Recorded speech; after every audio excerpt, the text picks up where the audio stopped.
The next thing I want you to consider is, what type of writer are you? There's a common misconception that some people can write well and some people just can't. Well, on this course, we're determined to make everybody a better writer. And one of the ways we get you to do that is to actually think about how you write and what processes you bring into play when you are writing. What I'm going to show you now are a number of slides with some archetypes, some archetypal approaches to writing. I'm going to show you the different archetypes, and then I'm going to ask you to think which one best represents you. Okay, here goes. So the first archetype is what we call the diver. Now, the diver is somebody who starts an assignment and literally just goes hell for leather. They just begin writing and they don't spend much time preparing. They'd rather just get stuck in and see how they go. The second archetype is the patchworker. Now, the patchworker is the sort of person very different from the diver. They like to get everything ready before they start writing. They like their computer set up, they like their pen, their favourite type of writing paper, the books that they're going to use, the right mug of coffee, the music in the background, and they use all those things together simultaneously to create an environment where they feel comfortable writing. They're often the sort of people who've got copious notes and they start to weave those notes together to put the assignment together.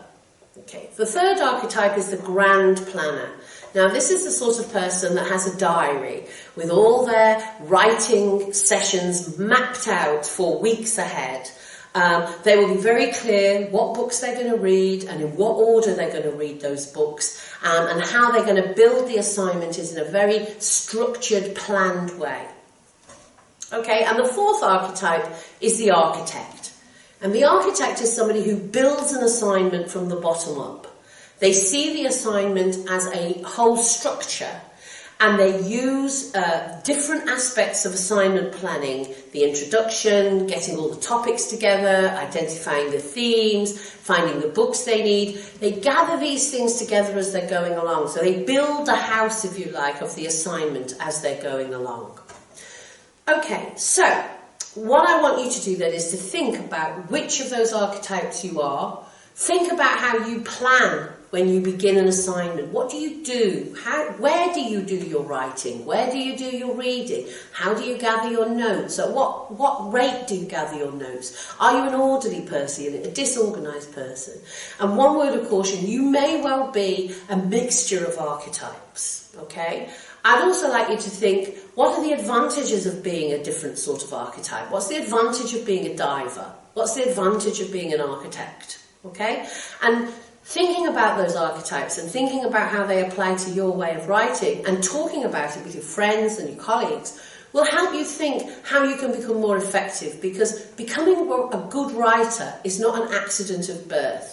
It's something you can get better at if you know how to work to your inclinations. You know, if you're an organised person, then you can work that to your advantage. But you can also work being an impulsive, disorganised person to your advantage, because you might be somebody who structures their learning in certain ways that work for you. So it's not about there being a right way or a wrong way to become a good and effective writer. It's about finding which way works for you.